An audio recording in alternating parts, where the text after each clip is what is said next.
guys, welcome to the Do Good podcast. I am your host, Rob Watson, and in today's episode I had the lovely opportunity to sit down with a spiritual teacher, Louise Kay. It was a real blessing to be able to, spend some time with her, and she came over and visited us, and it tied in really nicely. We ended up doing a little event afterwards, and we had a few people around there to our house, and it just seemed to, it flowed really well, and it was really nice the way this interview came about for me. And it's really good just hearing Louise's story. I'd very much sort of like put her in the mold of like an Eckhart Tolle and his kind of like teachings, and us, looking to be more present in our lives so we can actually enjoy what's around us. So I hope you guys really enjoy this one, and you get a lot out of it. Try and enjoy the pauses in between some of the words, because I think that's what I'm beginning to realise now, is that's where maybe the magic lies from stuff.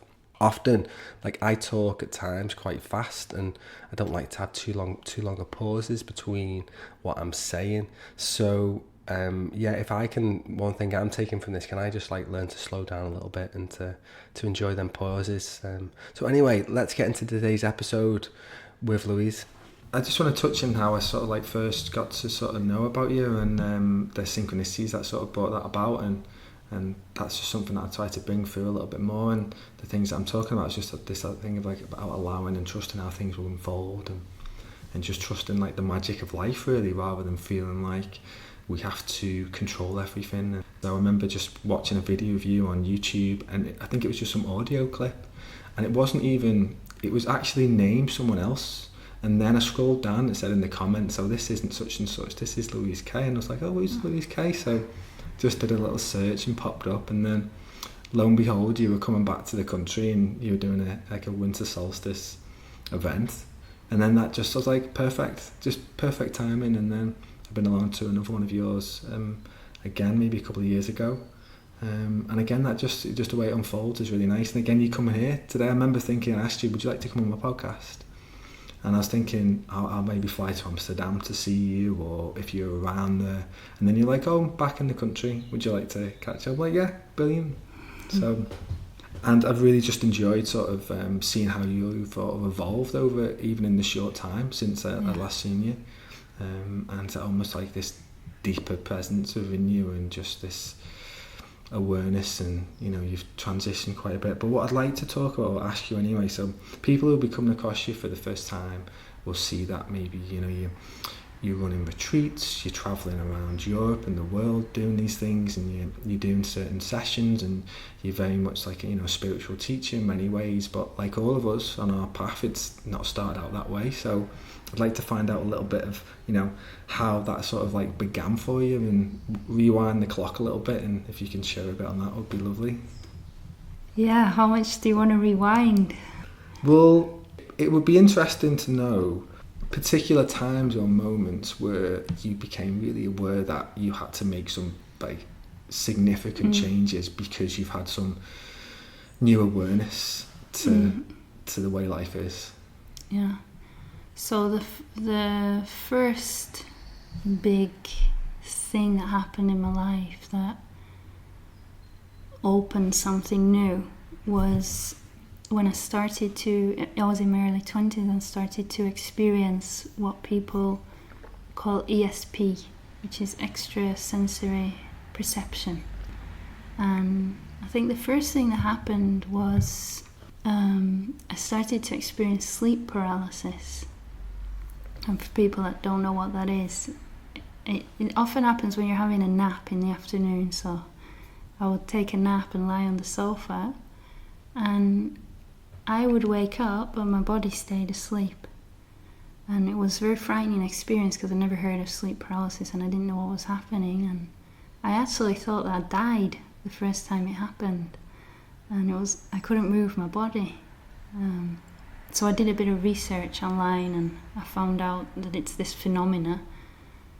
And after that started, more and more things in this world, this new realm, which you could call the realm of multidimensionality, started to spontaneously open up. So I started to experience out-of-body experiences at night, in my sleep, coming out and flying around. And the reason why that was so profound for me is because I understood then that I'm not this body. This is like a temporary vehicle that I'm inhabiting. And what I am is this consciousness that doesn't have any form or any limitation. So that really opened something up. And when I was researching about energy and all these multidimensional things to try to understand my experience better, I was looking on the internet. I started to become fascinated by chakras, what are chakras, and auras, many new concepts that I'd never heard of before, and I couldn't get enough. I was just reading, and somehow I came across the book The Power of Now. And when I read that book, that was another thing that had a really big impact on my experience. And that was the first time. It's a book by Eckhart Tolle, for anyone that doesn't know. And that was the first time through reading that book that I experienced a kind of separation from the mind through his pointings in the book, to be able to observe the mind. And I think what happened is the mind was observing itself, but some space, some more consciousness had come into the experience. And it's a very powerful book. I mean, I still read that book, and every time I read it, it's like reading a new book. There's some kind of transmission in that book. It feels very powerful. And I jump ahead a little bit. I started doing yoga and meditating, and I went to India for the first time. And I was going to satsang in India, which is a kind of meeting with a spiritual teacher, where you sit and they speak and give you pointings, and it was about non-duality. And the teacher was guiding us to recognize the true self, and I was just following the pointings, and that's when there was the experience of transcendence beyond even the observing mind to the pure awareness that we are. And really that changed everything.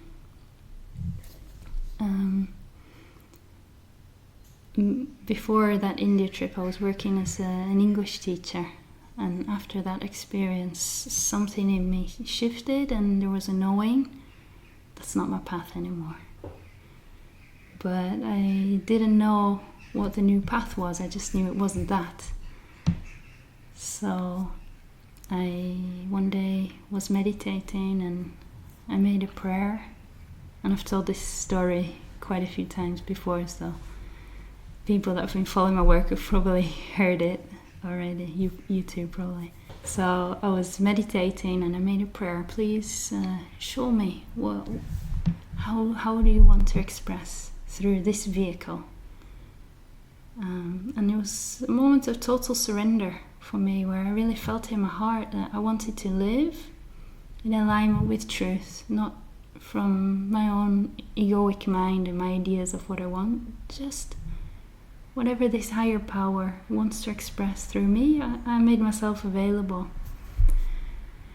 And the next day, actually, I was meditating again, and I went into a very deep meditation. I was lying down, and it felt like something opened up here. And just instinctively, I knew that I was channeling. I'd come across the phenomenon of channeling before, and I'd listened to some channelers, but I knew it was happening, and I felt this information wanting to come through. But it felt like I needed somebody to ask a question to draw it out. And right at that moment, my partner Gilad came in the room. So I was kind of in a bit of an altered state of consciousness in this meditation, and I couldn't speak properly, just in like a whisper. I said, "Ask me a question." So of course he didn't understand what was going on, and I said again, "Ask me a question." And he's like, "Louise, are you okay? What's going on? Are you alright?" And I realised that he wasn't understanding my experience, and I didn't really feel in a place where I could explain it to him. So I just came out of the meditation and I said, channeling was happening, something wanted to come through. So the next day I decided to try again and meditate in the same way, and he was ready this time. He understood. He was there next to me, and the same thing happened, and that's when Icon came through, the Pleiadian non-physical beings that I was channeling, and that's how that started.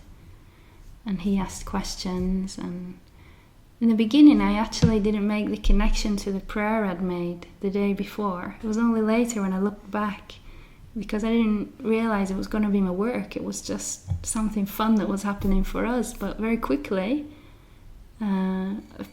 people I knew started asking, "Can I talk to Icon?" And I put a few videos on YouTube, and people were really interested. So it became a work, and I was enjoying it very much.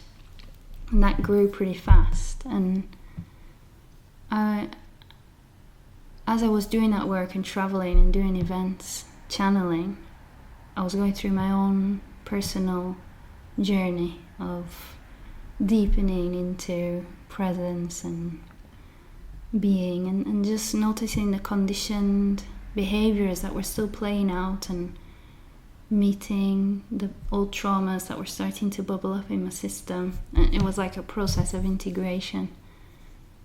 And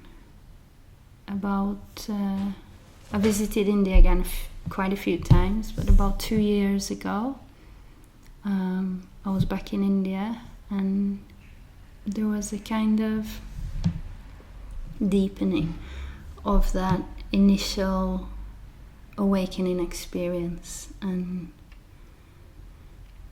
as that deepening happened, it felt to me like there was something new wanting to express itself, and the channeling didn't really feel true anymore. And I could feel the channeling like it was becoming more distant, and this new energy was wanting to express just through Louise, from my heart. And the beings I was channeling, Icon, actually spoke directly to me at that time and said, "We'll be leaving soon." And I knew that already. And it actually happened much faster than I expected. I think maybe it was just a week or so later. And at the time I was doing channeling group events in India, and I had posters all around the town, and so people were showing up every day I was channeling, and then one day suddenly, okay, it's time.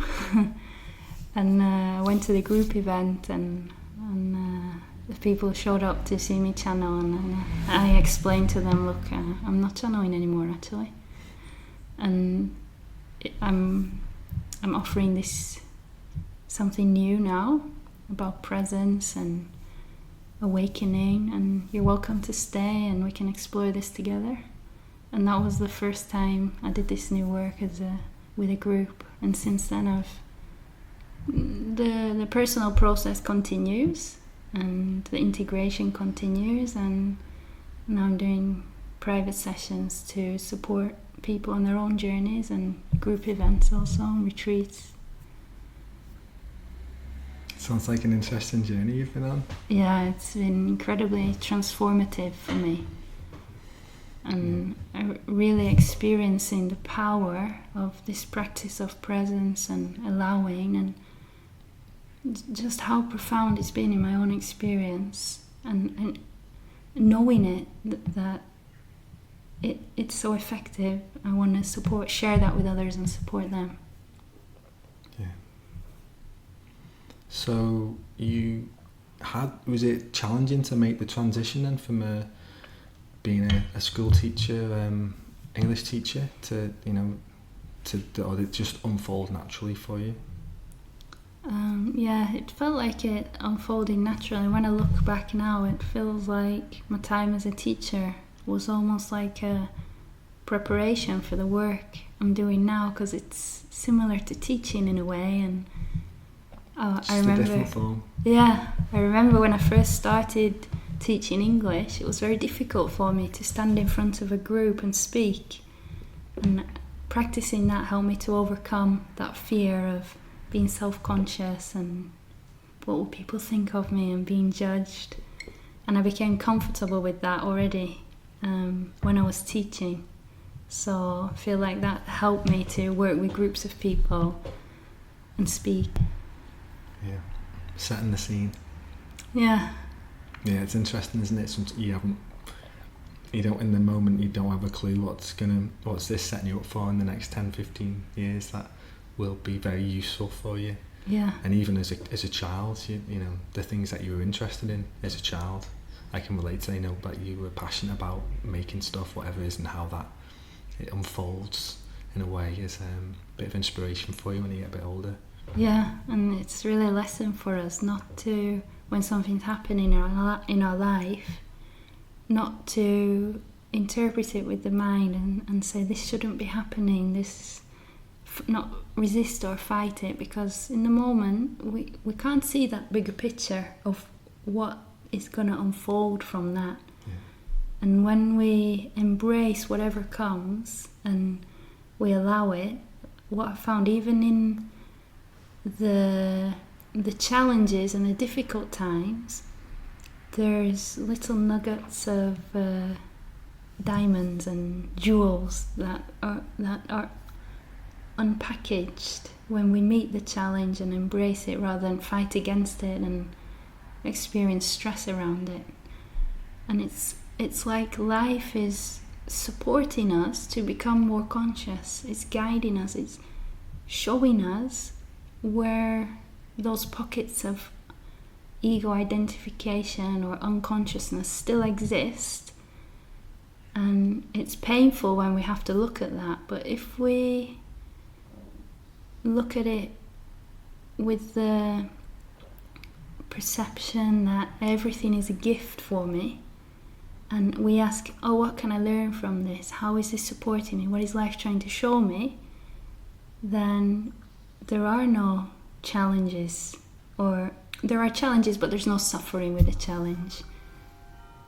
I heard, I don't remember who said it, but there's this line that I really like, which says, I'm grateful for everything, I don't want to change anything. I think that's really beautiful. Yeah, that is beautiful. It reminds me a little bit of a quote that I've heard recently, that everything is okay as long as that you're okay with everything. Yeah, it's a nice one. And that came from Michael Singer, who I've really just sort of, he's my new guru at the moment. Okay. And he's written a few books. One's called The Untethered Soul and the other one's The Surrender Experiment. And he talks about how his life has unfolded for the past 40 years by surrendering to everything. He said often his mind would be like, no, don't do that, you don't want to do that, don't do this is going to happen. And he's like, no, this is shown up in my life for a reason, and I've just got to go with it. And it's an absolute beautiful book. It's the only book that I've read that as soon as I've finished, I've turned right the way back to the beginning and started again. Oh, really? It's had such a profound effect on me, and I'm getting sort of like tingles now just thinking about it. And it's taken me to a deeper level of all the stuff like you said before.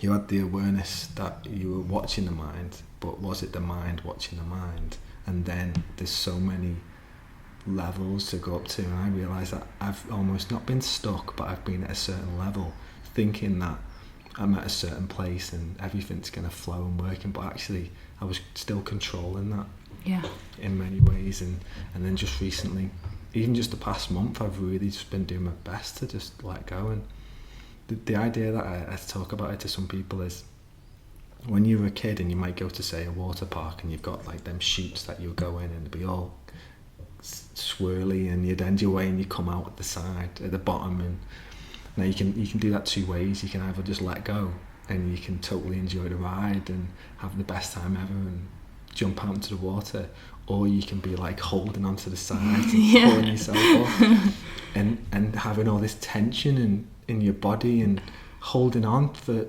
like, because you're terrified of what's ahead, because you can't see what's ahead. Oh, I love that analogy, Rob. It's really like how we can experience life. Mm. So that's what I'm doing at the moment now. And it's funny because when I was younger, one of my strongest memories of being on a family trip with my family is we went to a water park, and it's one of the best memories as a child for me, being in a water park. So I think that's the reason why that memory's so strong for me, so I can use that analogy now. Yeah. But from an ego point of view, it's not easy to let go, is it?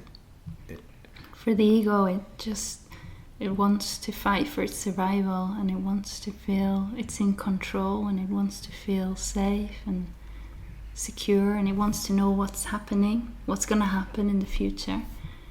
But the truth is that's all an illusion, actually. And even if we think we know what's going to happen by planning every single moment of our life, I'm going to do this, and then we feel a fabricated sense of security, it's not the truth, because life is actually the power that's in control, and we don't know what will happen.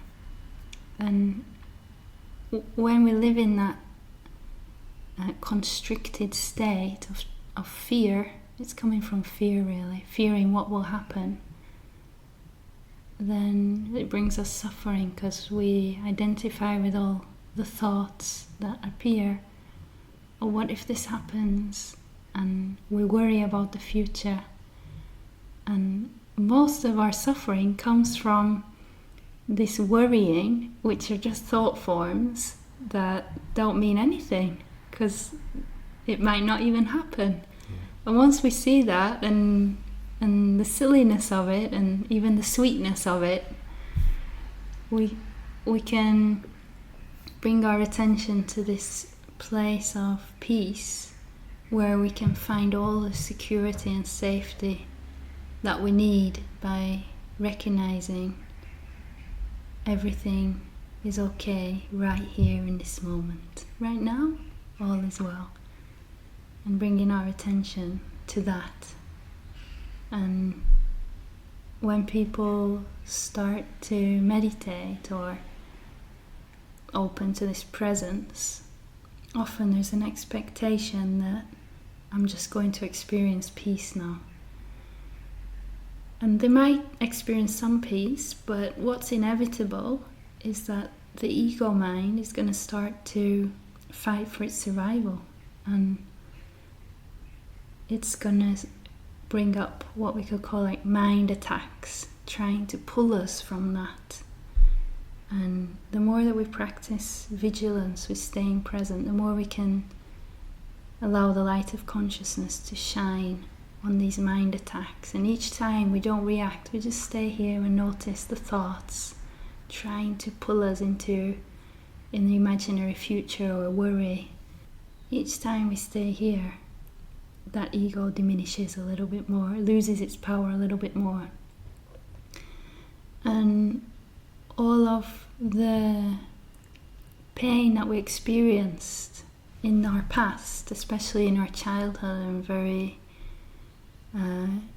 early life, it also starts to bubble up in this light of consciousness, because there's pockets of tension buried deep in our system from the pain we felt as children that we weren't able to meet and process. And it has to come out to allow more light to enter.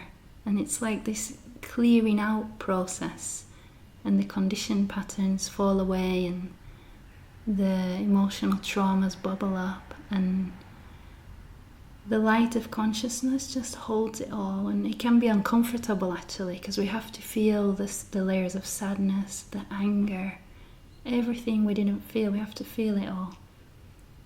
But it's okay when we understand the process that's happening, and as that releases, that's when we experience transformation on the human level, and the way that we relate with life and perceive life and relate with other people begins to change, and there's more compassion. The heart starts to open and we feel love towards each other, and we start to get in touch with that which we're naturally in touch with as children, which is the beauty and joy of life. If you watch children, they're just excited about everything. Look, a flower, wow.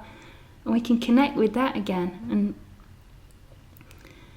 And we can see that this essence, this love, is imbued in everything, every plant, every tree, and even every person. So we can feel that it's really just me, because I am that actually. I'm not the conditioned mind or the sense of a separate self, of Louise or I. I'm something much bigger actually. I'm the universe, I'm everything. And that everything is expressing through here, and it's expressing through here. So really I'm just communicating with myself. Yeah. And then when we're experiencing that, it's very nourishing for us, because that's what we're all longing for actually, to really be seen by another, to have our beauty seen, to be felt by the other. And because we're not in touch with that naturally, we close off to it at a young age, we're trying to fabricate that connection in unhealthy ways by trying to put other people down so I feel a sense of worth, or by trying to impress people by showing off so that I feel that I'm lovable. And when we see all these patterns playing out and they fall away, then we can access the true deeper love, and it just starts to flow, where love is flowing with love loving itself. I once heard somebody say, it's a beautiful expression. And that's what's nourishing for us, that's what's nurturing. And when we're connected to that, we don't need to seek happiness anymore in getting a house, getting a partner, getting fame, getting success, wherever we're trying to find that feeling. We can just let go and feel, oh, it's already here. And ironically, when we do that, the things that we thought we needed to experience happiness, when we don't need them anymore because we've let go, they just kind of show up magically. Yeah. It's so true, isn't it? You notice that you're doing now a lot of work, and you talked on it then about, a lot of like the body is holding a lot of this trauma in us from childhood, past lives, teenage years. It could be something that happened yesterday. It's like, I heard this, I think it's a book, I'm not sure it's by, it's like, but the body keeps the score. And it's important that we can, if we can do our best to release that. And I notice that you're doing a lot of work around emotional trauma. Yeah, it's a big part of my work. I found that the foundation really for the integration is, first of all, to recognize our true self, what I call our true self. So we investigate our own direct experience, letting go of all concepts of the mind, all beliefs, everything we studied, just approaching it from, I know nothing. Who am I? And then we really have a look at that. Who am I actually? And the first thing that usually comes for people is, well, I'm Louise, I'm Rob. But what's that? That's just a word. It's just a name that our parents chose. What is this deeper feeling of me? Well, I'm this body. I'm my thoughts. And then we investigate that. Is it true actually that I am my thoughts? Or I am my beliefs, I'm the things I like. And if we have a look closely, we find that these things are actually changing all the time. And if it's true that I am these things, then when it changed, I actually wouldn't exist. But there's something that's not changing. So when I was a child and I liked My Little Ponies, and something knew that, something was aware of that, or when I was experiencing happiness or sadness, something was aware. Happiness is being experienced now. And that which is aware is exactly the same now, and it's never changed, and it can't change actually. So we start by investigating that, and that allows us to disidentify from this false self, this egoic self that we've been building up actually over these years, and it's been wanting to get bigger and grander by getting more awards, more certificates, more qualifications, anything to enhance it so it feels bigger and better. And disidentification from that can happen instantly. That doesn't take any time at all. It's just a recognition of what is already here beyond that. And it's very simple to notice it. You just need to come to a place of being, and when a thought arises, just notice what's there after the thought and before the next thought. So there's two thoughts and there's this space in between. That's it. That's the awareness in which all the emotions are passing through.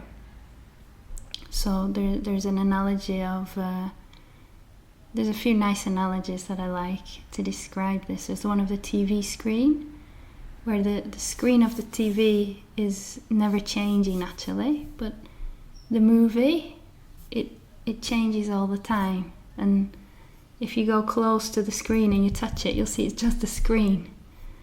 And that's like awareness, and the experiences are changing. What I see right now, how this appears around me, it's changing. It's different from 5 minutes ago, 10 minutes ago. And awareness is like the screen that's just noticing everything coming through like visitors. And this awareness doesn't have any agenda. It doesn't care. So it's always at peace. And if I believe I'm this that's happening, then it's going to be like this.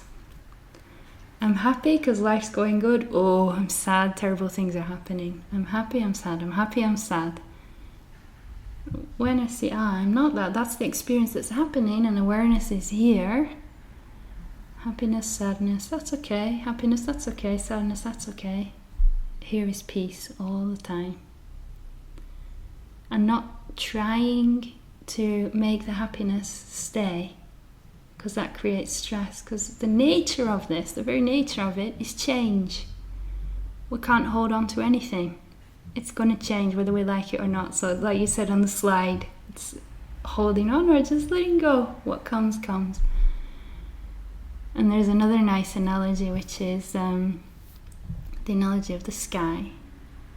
The sky is always the same, and it doesn't care if there's no clouds, if there's light, cute, fluffy clouds, or if there's dark, stormy clouds, and it seems like the sky's not even there anymore. It's still there. So we're like the sky, and the emotions, the thoughts, the experiences are like the clouds passing through, moving. And we just keep our attention here, and everything's always okay. So it's very simple once we understand this, and really not just try to understand it on a mental level, because then it becomes another concept. To really look into our own experience and really ask, who am I? And once we established ourselves as I am awareness and disidentified from this character that we're playing, there's nothing wrong with the character. Once we know that we're awareness, we can actually enjoy even more playing the character, because it's like a game, or it's like we're playing in a dream, and then we can really have fun with it, and we know it's not really the truth of who I am. It's a temporary expression like everything else.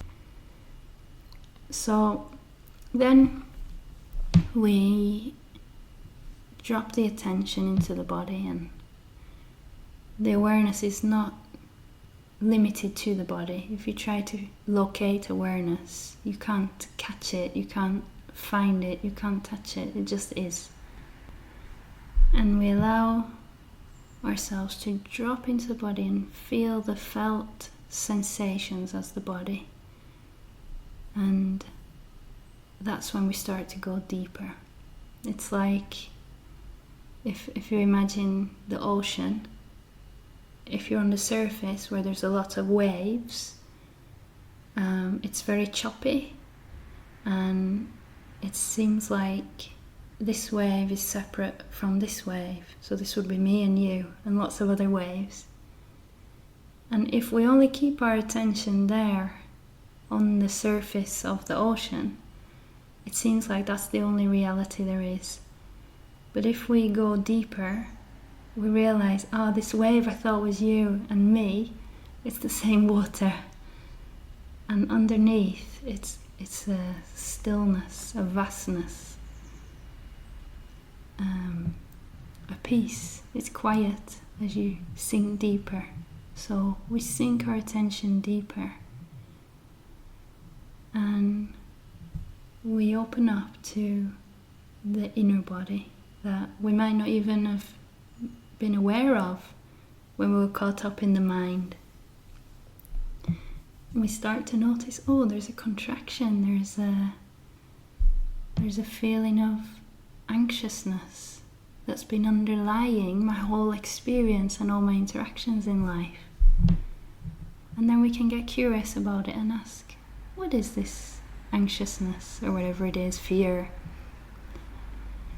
And we approach it from the space of curiosity, and there's no idea that we have to fix it, we have to heal anything, we have to change anything. Just curiosity. What is this?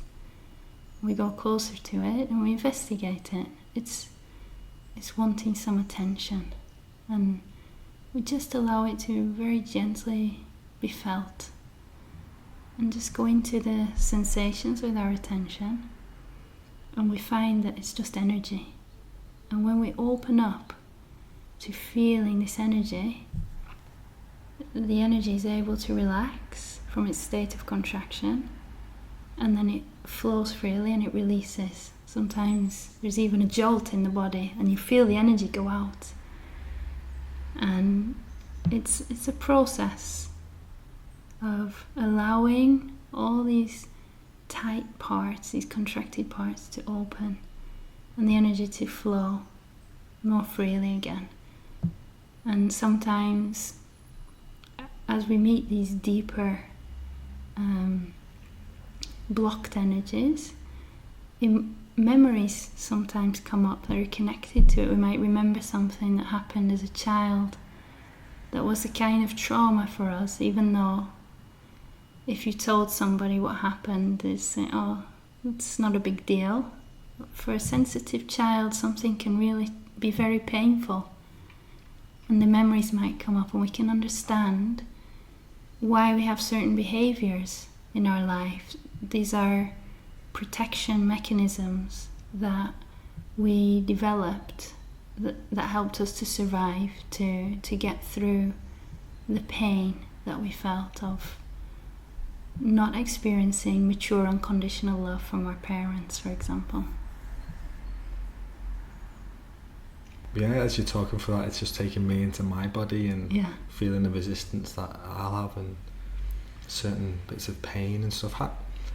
I'm interested to hear, so for some people who may be going through what considered to be a really challenging time now, very emotionally charged, their life circumstances are hugely challenging. They could have a challenging job, lots of children to look after, feel like they're constantly just like chasing and running through the day. And what would you say to someone like that who just feels completely overwhelmed and is so attached with the physical mind, the ego, and not seeing anything. And then also you've got the outside world with the news and everything that's going on politically and stuff that just completely, like, it is on the waves, and they're just getting crashed. Wave after wave is just like, it's taking them out. For someone who might not be thinking of this, you know, is a way to help them. So what usually happens when the situation of life is challenging and overwhelming is the mind starts telling a story about what's happening. And in the beginning, we're not even aware that this mind program is running because we're identified with it. So the first thing is just out of curiosity, start to watch your thoughts and start to become aware of what story your mind is playing. It's like a record playing, and usually it's the same record played again and again and again. It's like, what do they call it when it's on one track? On repeat. On repeat. Yeah, the same track on repeat. And just see what your track is. So the mind, actually, the ego mind, the one that gets a sense of a separate self, it might sound strange at first, but it enjoys negativity, and it even gets a sense of self and feeling good from stress and negativity. So it likes to complain, for example, and when it's complaining, it feels good about complaining. Oh, did you see what she did this morning? It's just ridiculous.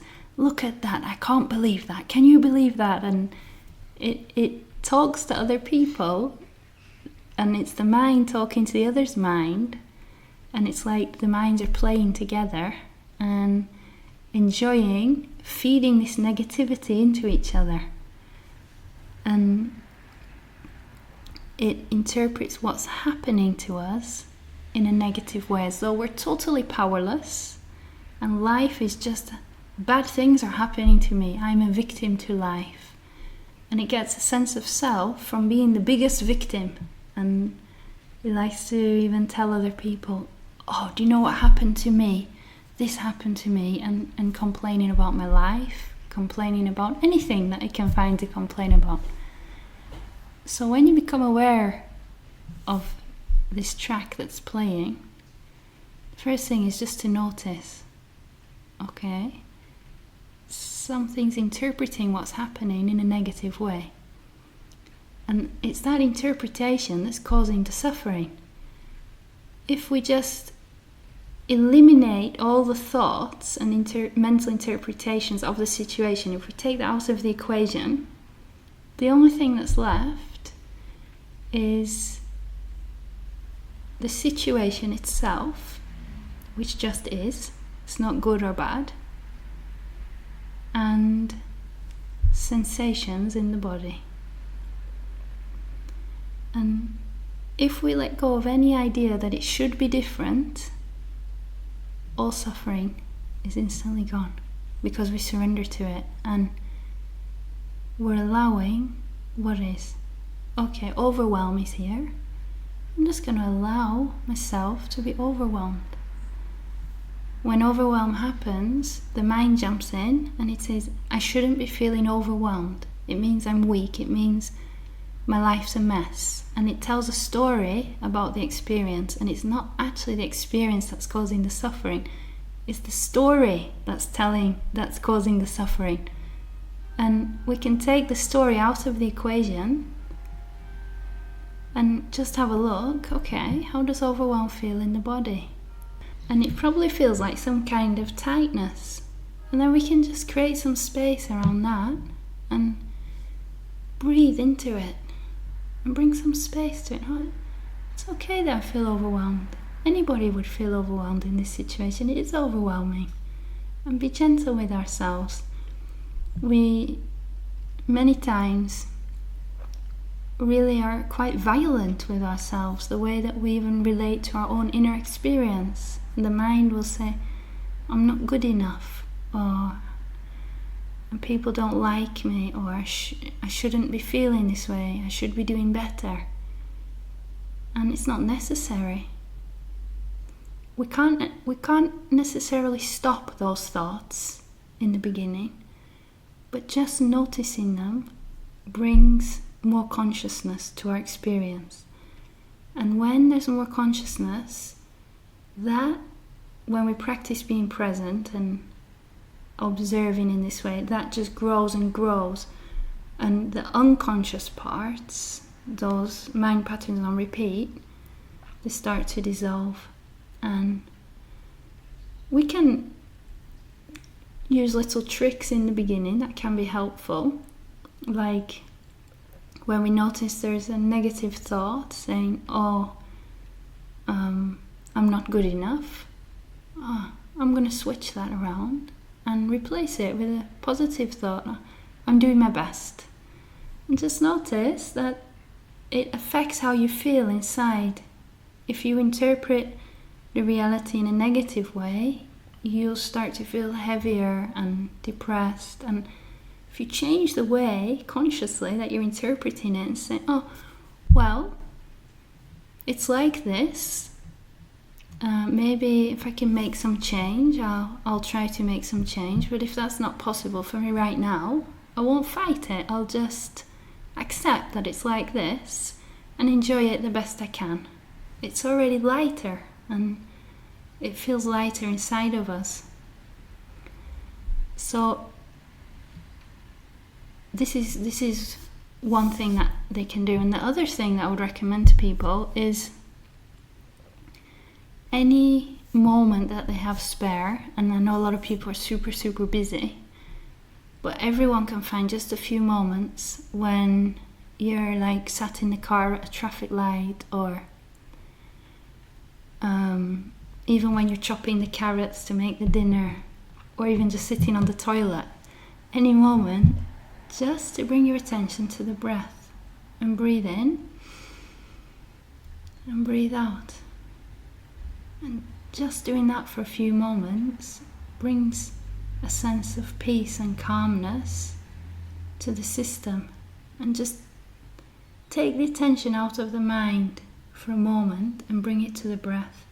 Because usually when we're chopping the carrots or we're waiting at the traffic light in the car, what's happening is the mind is running these programs, and we're chopping the carrot and the mind's saying, okay, when I've made the dinner, I need to get the kids to do their homework, and we're not present here. All our attention's in this stress in the mind, and it doesn't help us in any way.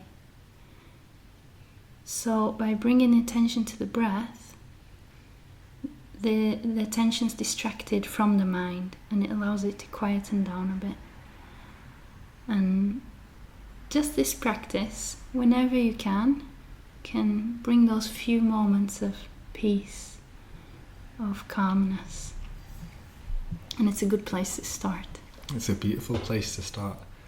It's interesting when you say, if it's pulling up at the traffic lights, or, you've got them on the toilet, or you're doing the food, it can often feel like maybe when you have them moments in the day with a little bit of quietness, that can be the time when, I'll go for my phone. Mm-hmm. I need some food, I'll have some food, I'll have a drink. And we're just constantly running and chasing from each thing to the next. And even as we open the fridge to get that drink, we're thinking about the thing that we have to do after that. Yeah. It's like you said, it's really is. It's true suffering. Suffering is in the mind. It's not what's going on outside of us. And even things sometimes, you get into the shower and you'll be having a nice shower. Yeah, your mind isn't allowing you to have a nice shower. It's thinking about everything that happened yesterday, all the things that you've got to do today, other stuff, conflict, good, bad stuff, and you can feel like I just could have enjoyed a really nice shower. But I've been doing it more often, and then just having them moments where, because when you're in that place, you're not even feeling the water on you, and it's literally everything's just like one task, and we have to complete this task, and then we have to complete this task, and life becomes a drag. And how beautiful just to feel the water on our skin, and even just putting the soap, washing our body, it can be like really healing, connecting with ourselves. And even saying, wow, I love you, thank you, arm. I'm grateful I've got an arm. Some people don't have one. And wow, I've got washing the face. Wow, I've got 2 eyes. I can see. What a gift.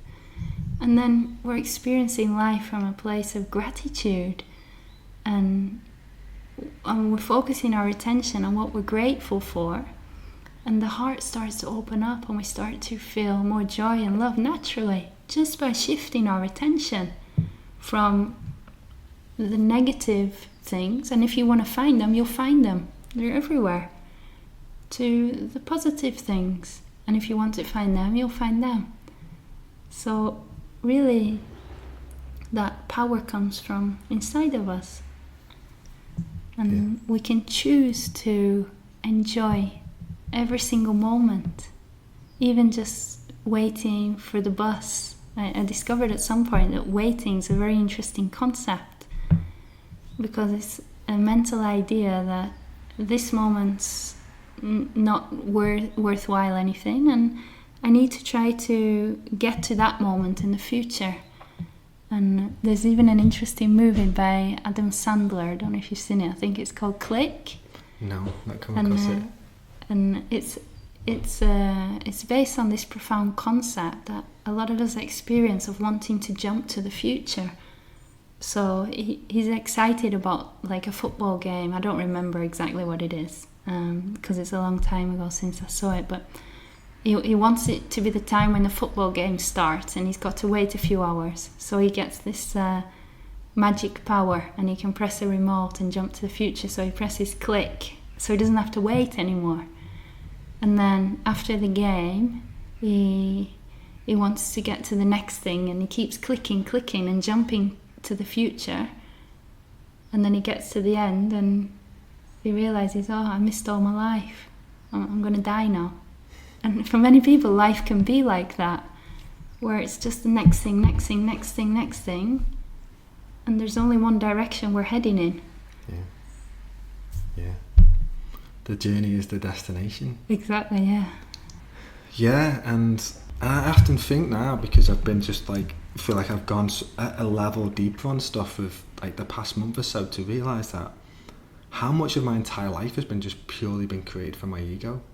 Like, and you can see, particularly when it comes to possessions and what you want to put out to the outside world, and it becomes exhausting. Yeah. Holding that together. And then the things that you own end up owning you. And all of a sudden you can be like, that's why I think maybe like you were saying at one point, you know, you were a teacher and then you had this transformation, this new awareness, and you want to shift in a different direction.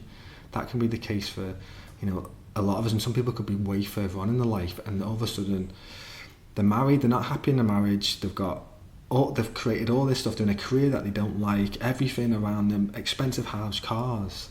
It's like, wow, but this isn't what my heart is calling for me. Yeah. And then you've got to unravel all that stuff, and I wonder how many of us are constantly just creating from our, you know, our ego. And you know, it's going to be a significant amount, and particularly when you look at, say, the politicians and people that maybe perceived to be our leaders, you know, again, all that, like, and most of them are just scared little boys and girls who have not been given the unconditional love that they needed growing up, and you just think, God, it's in a way it's a mess, but it's a beautiful mess. And this is the point now where we've got to, we are unraveling it, and maybe that's why things appear to be more of a mess, because often, like I often use this analogy, when you want to transform, do you remember the things when we were younger, the transformers, like a car would turn into Optimus Prime? When you want to transform to something, that bit in between, it's really messy. It's like because you're not quite clear what that thing's going to be. Yeah. But you know you can't go back. But then sometimes when you transform, you're like, I'm going back. Going back. I don't want to take that leap into the unknown sometimes. So. Yeah. When I look at the global situation, often it seems like there's parallels to the personal experience of these old emotions and traumas bubbling up in order to be seen and released. And it seems like on the collective level, there's a lot of issues that were repressed before. For example, one is sexuality. It was really repressed, and then we see a conflict or something bubbling up, and it looks like messy on the surface, and it's actually allowing us to process the unhealthy patterns of the past in order to release them. And it seems like one of the issues we're exploring now is polarities. So you're seeing in many countries really extreme right perspectives, and in politics and extreme left. And I think we're exploring the concept of division and separation, and maybe we need to go through that in order to transcend it and realize that we're all one, and we all want the same. Actually, we all want to feel happy. Whatever we're doing, even if somebody's creating nuclear missiles, whatever we're doing, it's because we think that is going to bring us a sense of peace and happiness. And when we really see that, then actually we see a kind of innocence in evil, because evil is just unmet pain and unconsciousness trying to resolve itself somehow, and there's not a knowing in the system of how to meet that pain, and it's a kind of survival mode. The person's suffering and they're just trying to do their best to find a way, whether it's robbing a bank, killing another person, then I'll get my revenge and I'll feel a sense of peace. It's all coming from pain, and beyond that pain is the person's true essence, their true beauty, who they were as a baby. Every single baby, if you look into their eyes, you can see there's just pure love and innocence and openness. There's no evilness there. And when you realise as well, people who may perceive to be doing some horrendous things, whether it's, murder, the child abuse, them things, you realise that, when you say that, they're just hurting, and that happened to them when they were younger, and that might have happened so far down that lineage that it's just playing out over and over. So it's not their fault. It's not even the one before that. So if we can recognise that and be in that place of loving support and allowing them to do it, of course there needs to be certain things in place.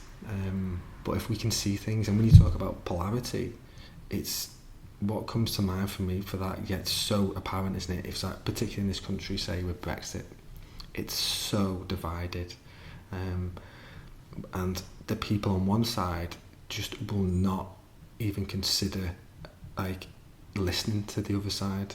And there's a really good podcast from Russell Brand, and I can't remember the full lady's name, Candice something. I'll put a link to it. And them two, he's more like a left liberal and she's like a right-wing American.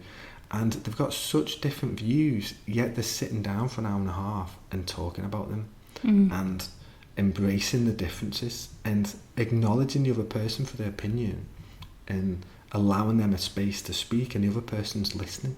And I think we can all learn a huge amount from just sitting down and just listening to someone, because we can surround ourselves in a safe bubble with people with our same opinion, but what are we going to grow from that? Are we going to learn more? We've got to put ourselves in situations or be able to listen to other people who are not, and that's a really good example, that video. And actually Eckhart Tolle referenced it. He talked about that, about them he watched it and listened to it, and we'd listen to it as well, and it's a really amazing thing. And more of us that can be like that, then we'll move through the resistance and the conflict much more harmonious.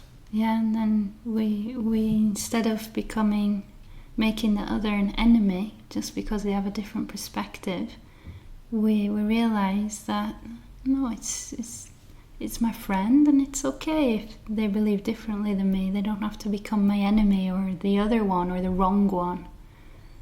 And we we can really learn a lot from listening, like you said. And one of the things that I learned from Eckhart Tolle is what he teaches about the concept of listening. He said when somebody else is talking, generally what happens is in our head we're just planning what we're going to say next when they finished, and that's not listening. And one of the really nice practices that he recommends is when we're talking to people, just to be fully present with them as they're speaking.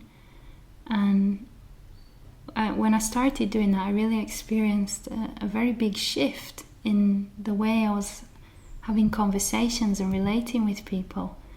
And it brings more openness, and we can receive gifts from everybody. Everyone that comes to us is like a teacher for us with a gift if we have the eyes to see what they're bringing.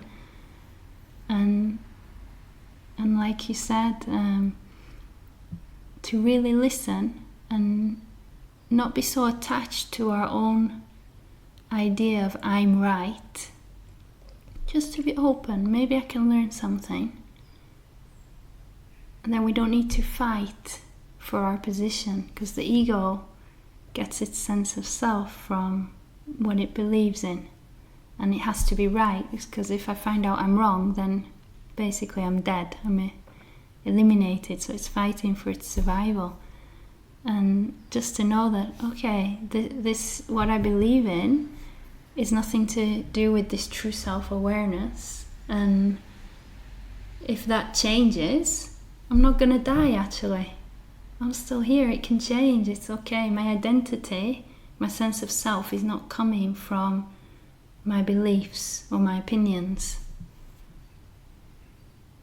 Yeah, it's so true. Like you saying that to me about, most of us were in a conversation and we're either not even listening, or we are listening a bit, but we're instantly thinking of our comeback, of how we're going to say it. And particularly if it's a challenging conversation, and you can feel it in your body. It's like it's building up, and you're just waiting for that moment where you can button. But even we're sat here talking, and you're saying stuff, and then little things are popping into my mind, and I'm like, I should say this next, or this and this, and I'm like, no, just listen. And then when that space comes for me to speak, I'll know what to say without having to pre-plan it.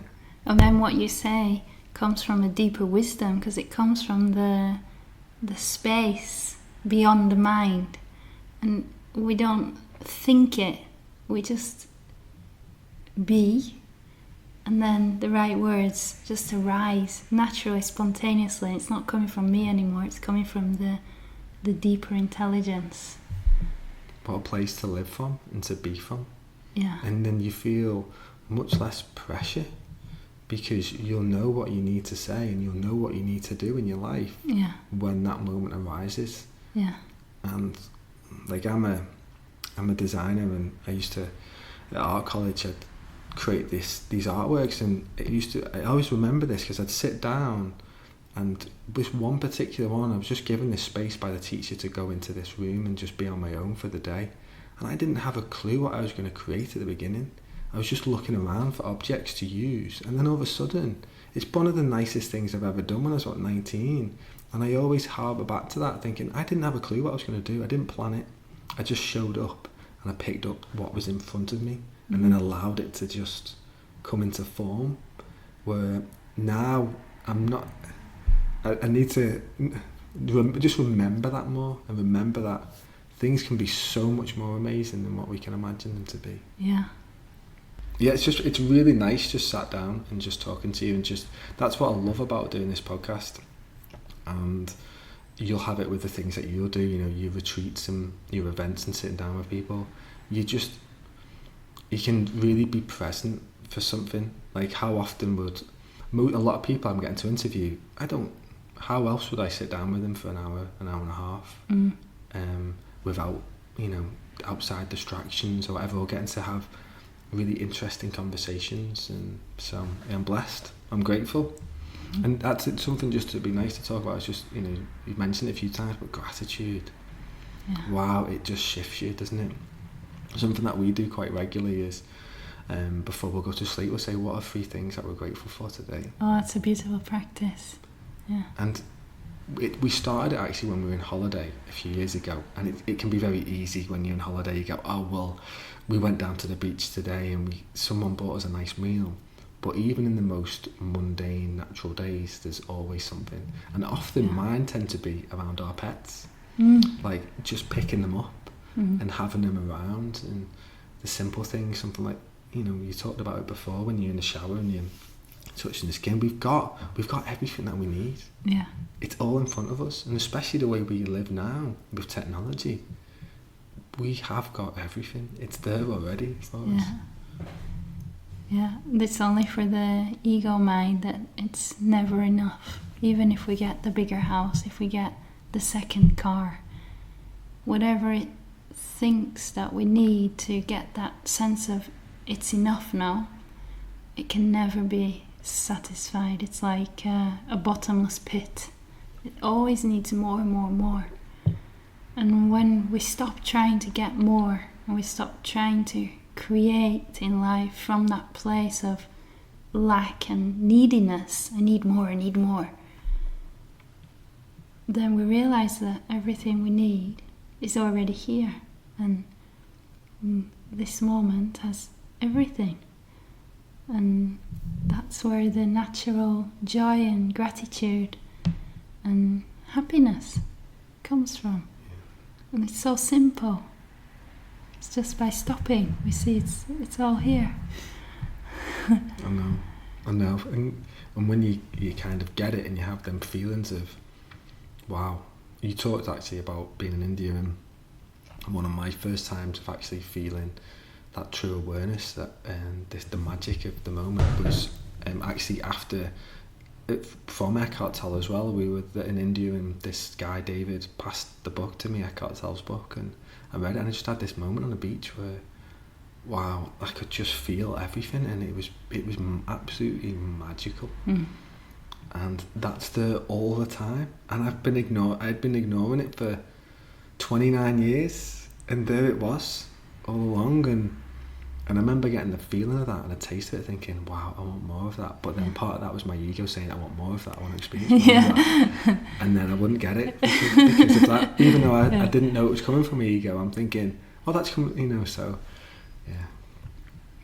Interesting. Yeah, it's like the spiritual ego then starts to sneak in the back door, and I need to meditate more.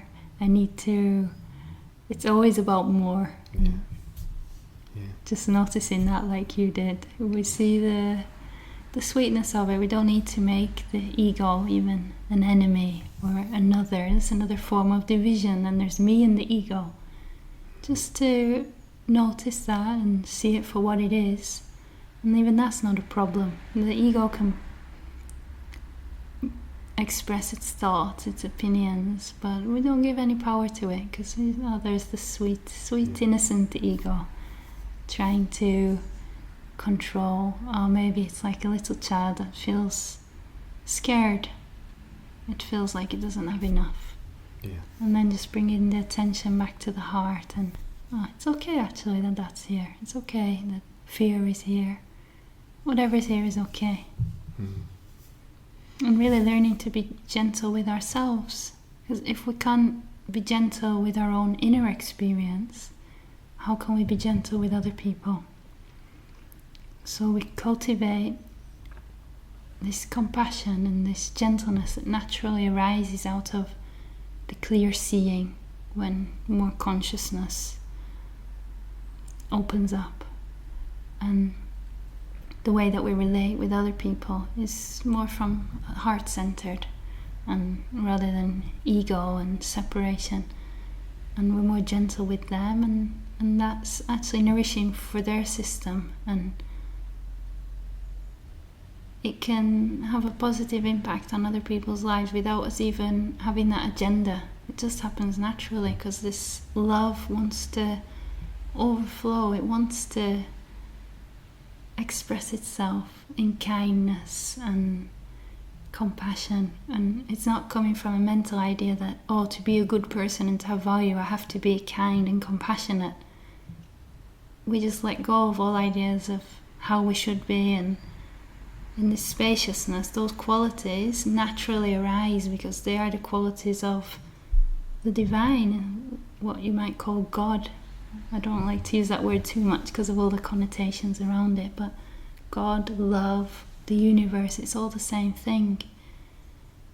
And it wants to express through us when we allow it, when we can let go and say, okay, I'll just see what happens if I let go of my mind's agendas of how things be. Try it out for an experiment and see how life can change so magically. Yeah. That idea of trying it out, we've got nothing to lose. Yeah. Even if you said, for the next 30 days, I'm going to surrender more. I'm going to let go. I'm going to say yes to stuff that maybe there's a part of me that doesn't want to do it. Yeah. I'm just going to, if them situations show up, I'm just going to see if I can go more with the flow.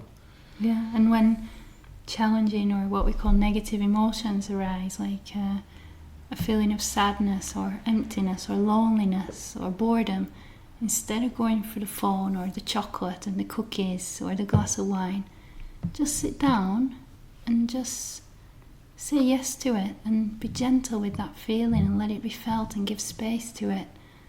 And it's magical, really, how we can experience transformation when we do that.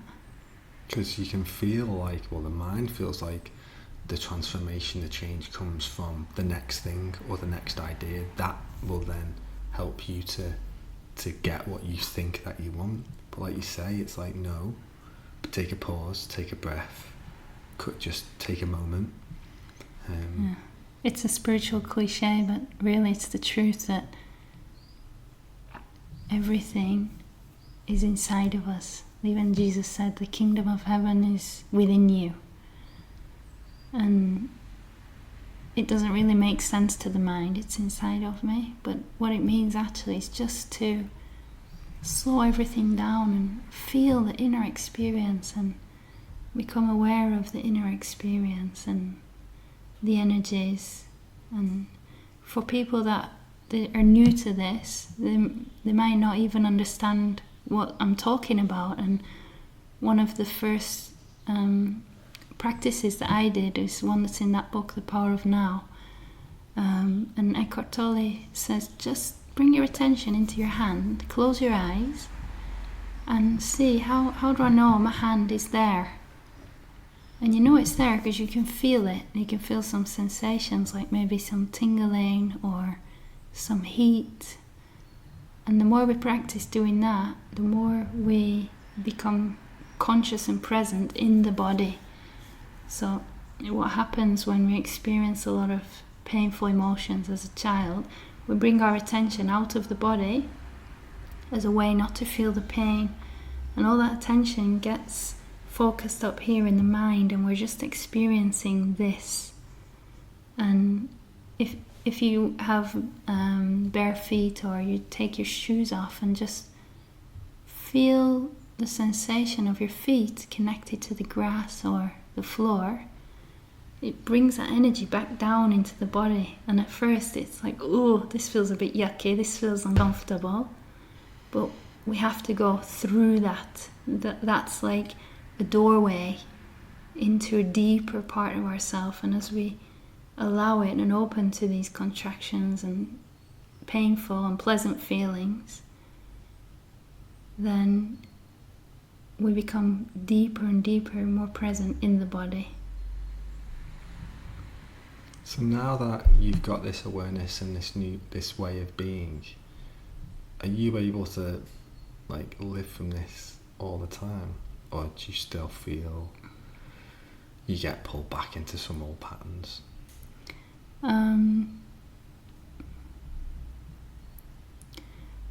I don't feel like there's ever a point where, okay, I'm there, this is it. And I feel like if there's an idea or a sense for anyone that I've made it, I'm enlightened, or I've achieved it, then that's coming from ego, because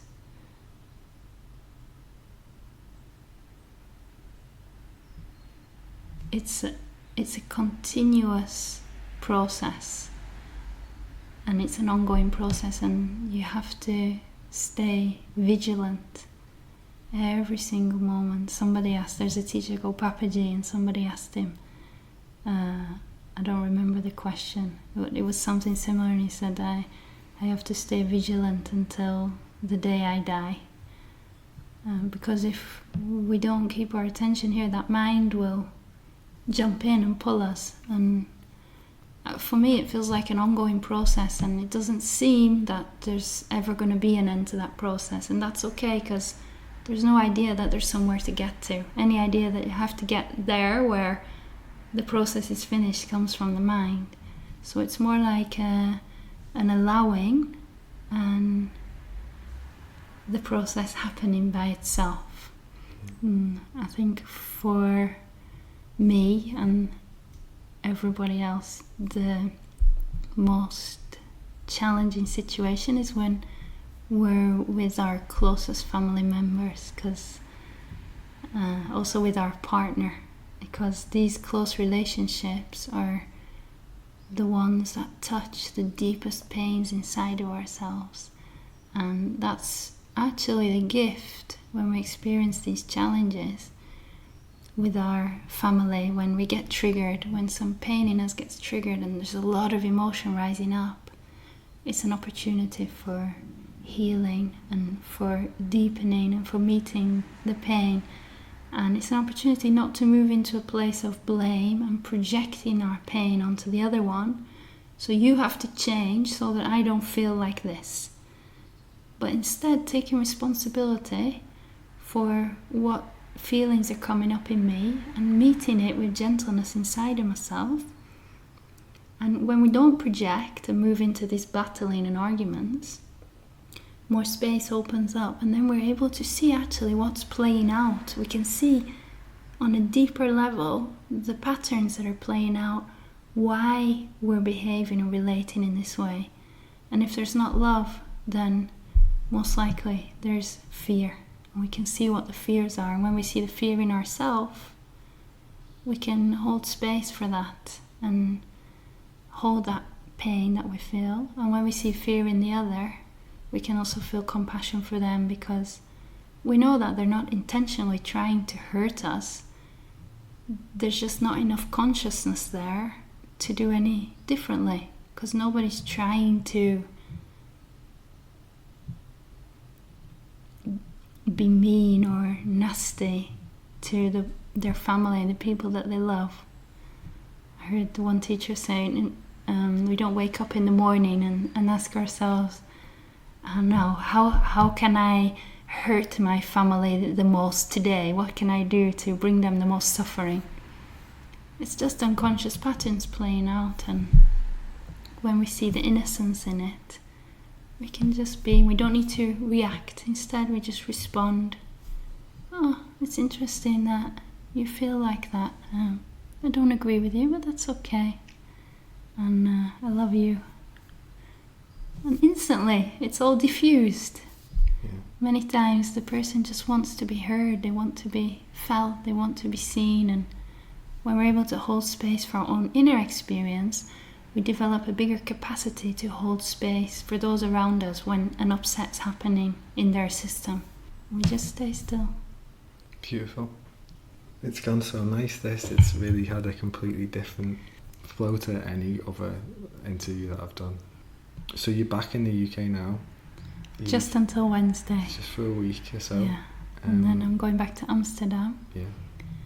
And I might be doing a group event or maybe even a weekend retreat there. And then from there I'm going to Paris. And the 8th to the 10th of November I'm doing a weekend retreat in Paris. And after that I don't know yet. So that's interesting about not knowing, because we can, well, the mind likes to plan. I love to plan, to feel secure. And to, look at the calendar and know that everything's set and I'm doing this on this day. But then actually that then overwhelms you, because you're like, I've got too many things in the calendar.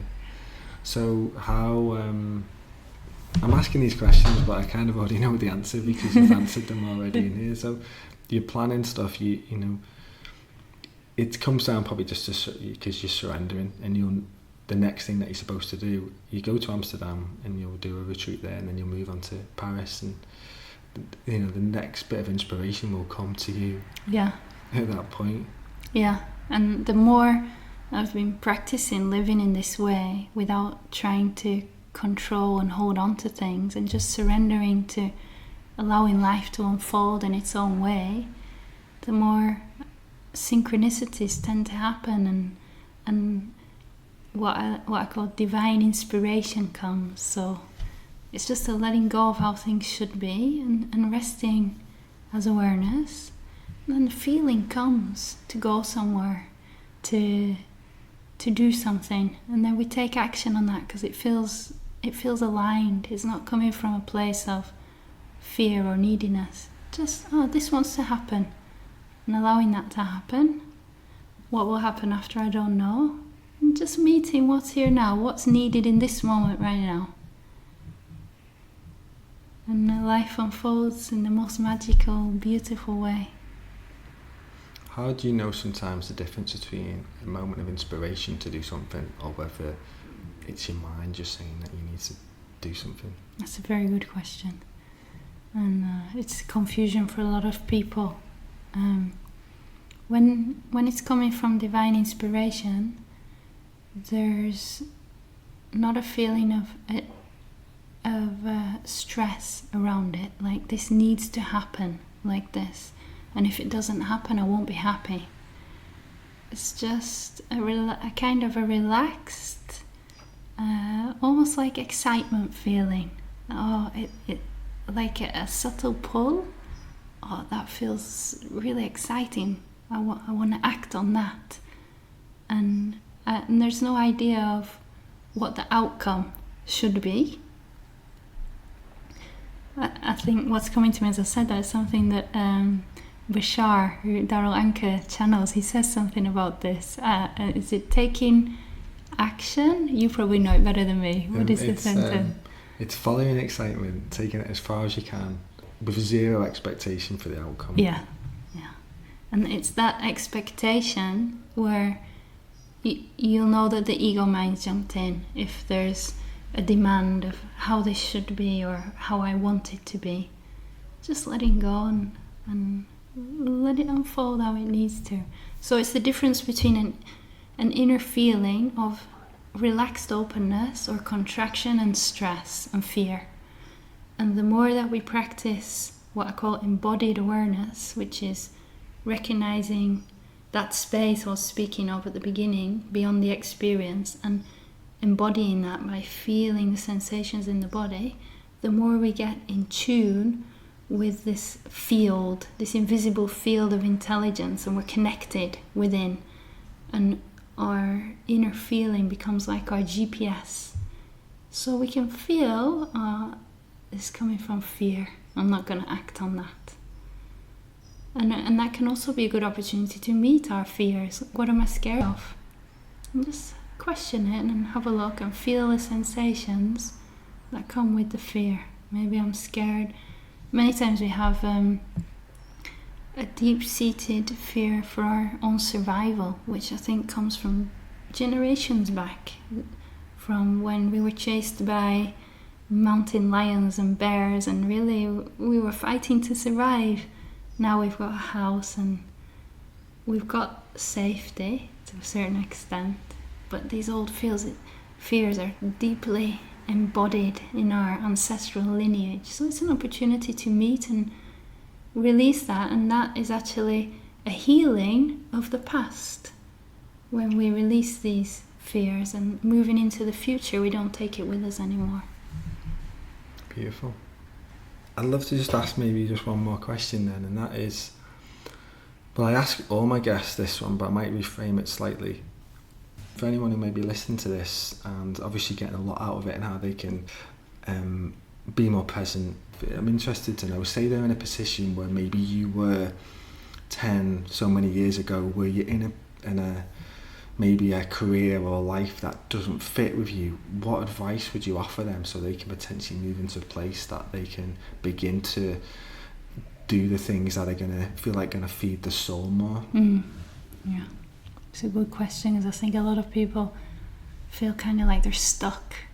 They've got in this situation in life where they need to pay the bills to get the food, and they've got responsibilities like children, and it can feel like you're stuck.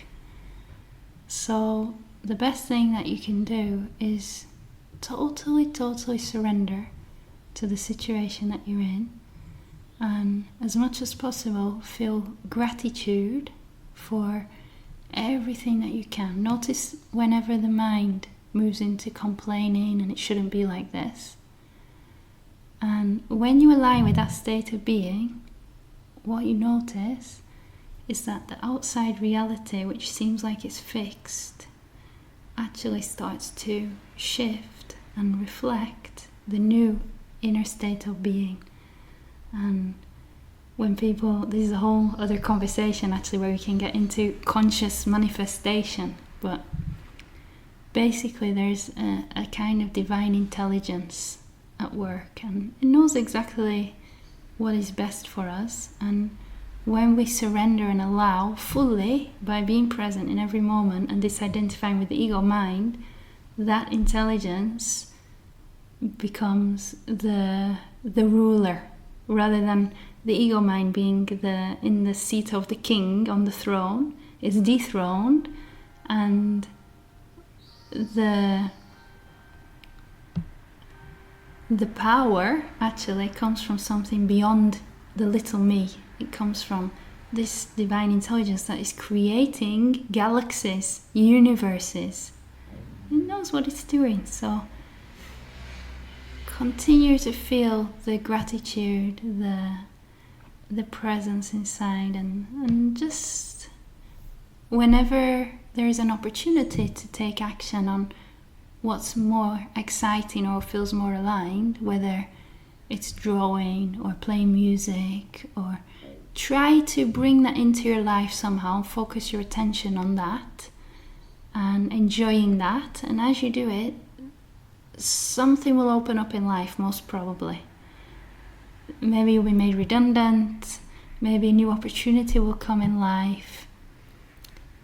And if it doesn't, it won't be a problem anyway, because your sense of happiness and fulfillment will be coming from inside of you and not in the circumstances of your life. We don't need life to be any certain way in order for us to feel happiness. It's accessible to us in every moment, just by totally surrendering and finding the beauty that's already here.